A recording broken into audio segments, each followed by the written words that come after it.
lang mas malasa. Kasi syempre pagka beef, masarap, malasa talaga. O mag-aantay tayo ng matagal-tagal pa. Pero tingnan niyo yung earrings ko, maganda. Magugutom kayo. Dumplings! Oo. Anong klaseng dumplings yan? Nako, hindi ko nga alam kung ano Shrimp yun. yata yan. Shrimp? Oo, isa naman ano yung dumplings. O ano naman yan? Christmas tree. O eto, dahil nalalapit na ang Pasko, mag-isip kayo kung ano mga gusto nyo lutuin ko. Mag-comments kayo below para makita nyo ang mga special na makakain natin sa Noche Buena at bagong taon. Bakit na doble? Umalis lang ako ng 40 minutes para maghantay naman. Wala na nangyari. Oh, shit. So ano, dalawa kayo ng lutuin natin? Ano pa nga ba? Wait, hindi ko malalagay yung mga gulay ko. Lalagay na natin yung pamintang buo. Mag-umpisa na tayo magpalasa. O, yan na. Siyempre, ang ating sibuyas.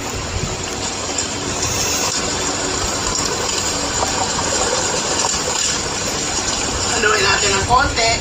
Tingnan lang natin kung may bumidikit. Pero okay naman siya.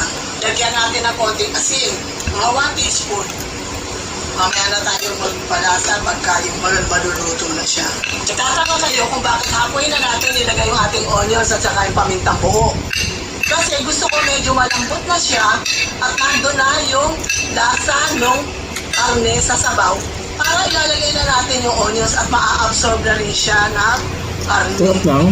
Yung mga Pamintang buo. spices. O sige, iba na lang natin muna ulit. Bayaan natin siya kumulo ulit. Mga isang oras pa dahil matigas pa to, pwede pang ipato.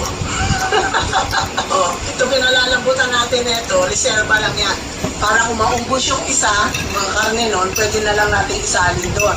At marami naman sabaw yun. Para-paraan lang yan. Yung plan A natin, masyadong puno-puno yung karne. Kaya may plan B tayo. Ito na siya. Okay ba? Ngayon, 30 minutes na matapos natin ilagay yung ating sibuyas at yung ating pamintang buo. Ilalagay naman natin ang ating dalawang beef bouillon. Ila natin ang ating patatas.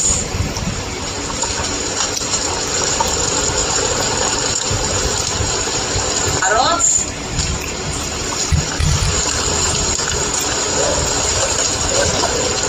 Ang ating kapote.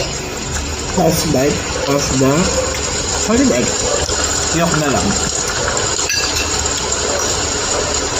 Lagay na rin natin ang ating